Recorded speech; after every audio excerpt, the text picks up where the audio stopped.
மீனா நில்லு. எங்க போயிட்டு வர? வீட்ல இருந்து காலையில கிளம்புனியே, நேரா ஆபீஸுக்கு தான் போனியா? நான் வேற எங்கெங்க போவேன்? உன் ஆபீஸ சிராவயிலுக்கு எப்ப மாத்துனாங்க?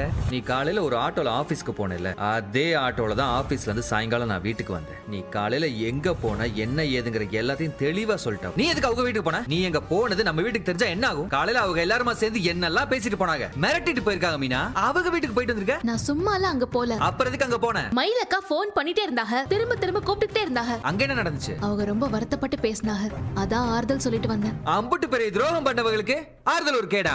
நீங்களும் தான் நம்ம வீட்ல உள்ளவங்களுக்கு பிடிக்காத பல விஷயம் செஞ்சீங்க. அப்பெல்லாம் என்ன இப்படி யோசிச்சா செஞ்சீங்க? நீ எங்க போனது தப்பு மீனா. எனக்கு தெரிஞ்சு நான் பண்ணது தப்பு இல்லங்க. தப்புதான் மீனா. எல்லா உண்மையும் வீட்ல சொன்னப்ப கூட அவ பண்ண தப்ப நினைச்சு அவ வருத்தப்படல. அதுல இருந்து எப்படி தப்பிக்கலாம் நினைச்சுதான் அவ யோசிச்சுக்கிட்டே இருந்திருக்கா. இப்படி ஒருத்தைய கட்டிக்கிட்டு கஷ்டப்படுறதை விட கல்யாணம் பண்ணாம வாழ்றது எவ்வளவோ பெட்டர் தானே மாமா. மாமா மாமா மாமான்னு உருகுனது என்ன, சாப்பாடு எடுத்துட்டு வந்தது என்ன, பார்த்து பார்த்து கவனிக்கிறது என்ன. மாமா இது உங்களுக்கு பிடிக்கும், இந்த பணியாரம் உங்களுக்கு பிடிக்கும், இது கார பணியாரம், இது ஸ்வீட் பணியாரம்னு மாறி மாறி கவனிச்சால. நான் அவளை கல்யாணம் பண்ண ஓகே சொன்னதுமே நான் ஒருத்தைய காதலிச்சிட்டு இருந்தேன்ல, அவளை கூட அடியோட மறந்துட்டேன் மாமா. டே கதிரு, செந்திலுக்கு உனக்கு அப்பா பணம் கொடுத்தாருல, அப்பா அவ என்கிட்ட என்னென்ன பேசினா தெரியுமா? அது என்ன, தம்பிங்களுக்கு மட்டும் உங்க அப்பா எல்லாமே பண்றாரு, உங்களுக்கு என்னதான் கிடைக்கும், கடையை உடனே எழுதி வாங்கன்னு எவ்வளவு டார்ச்சர் பண்ணா தெரியுமா என்ன? எப்ப பாரு அவங்க அப்பா அம்மா கிட்ட போன் பேசிக்கிட்டே இருப்பா மாமா. நான் எப்ப வந்தாலும் சரி அம்மா கிட்ட தான் பேசிட்டு இருந்தேன், அம்மா கிட்ட தான் பேசிட்டு இருந்தேன். அவங்க அங்க இருந்து எல்லாத்தையும் சொல்லுவா. அவங்க அம்மா கறி நல்லா கீ கொடுத்து விட்டு இவள நல்லா உசுப்பேத்தி விட்டு இவளும் பேயாட்ட ஆடுவா மாமா. நான் இவள அடிச்சனா, குடும்பப்படுத்தினா, நான் எங்கெங்கயோ யாரையும் வச்சுட்டு இருந்தேன். பாத்துக்க, உன்கிட்ட எந்த விஷயத்தையும் நான் மறைச்சதே கிடையாது மாமா. எதுவா இருந்தாலும் உன்கிட்ட தான் நான் சொல்லுவேன். நான் ஒரு வக்கீல பார்த்து மயிலுக்கு டைவர்ஸ் நோட்டீஸ் அனுப்பிட்டேன் மாமா.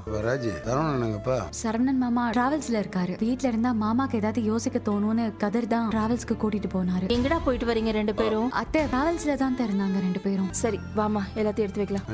ரெண்டு பேரும் குடிச்சிருக்கீங்களாங்க. நானும் ஒரு காலத்துல குடிச்சுக்கிறேன் தான்டா. அந்த அனுபவத்துல சொல்றேன். இப்ப பாருங்கடா, ஒரு பிரச்சனை குடிக்க ஆரம்பிச்சா குடிக்கிறதுனால எந்த பிரச்சனையும் தீராதுடா. ஏற்கனவே அவங்க அம்மா அம்முட்டு மனநிலையில இருக்காடா. போங்கடா, அவளுக்கு தெரியறதுக்குள்ள போய் தூங்கடா. எனக்காகலாம் குடிக்கல ராஜி. வேற யாருக்காக குடிச்ச? மாமா வேற குடிக்க வச்சிருக்க. நீ இனிமே குடிச்சிட்டு வந்தேன்னு வை, என் வாய் பேசாது, என் கை தான் பேசும். மயிலுக்கு டைவர்ஸ் நோட்டீஸ் அனுப்பிட்டேன். வீட்டுல யாருங்க?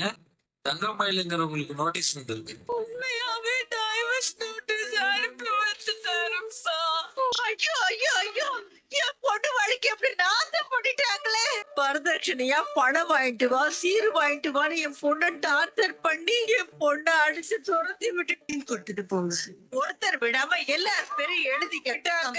மருமக வீட்டாளுங்க உங்க மேல கம்ப்ளைண்ட் கொடுத்திருக்காங்க. உங்க எல்லார் மேலயும் கம்ப்ளைண்ட் வந்திருக்கு. மரியாதையா எல்லாரும் ஸ்டேஷன் வாங்க. எதுவா இருந்தாலும் ஸ்டேஷன்ல போய் பேசி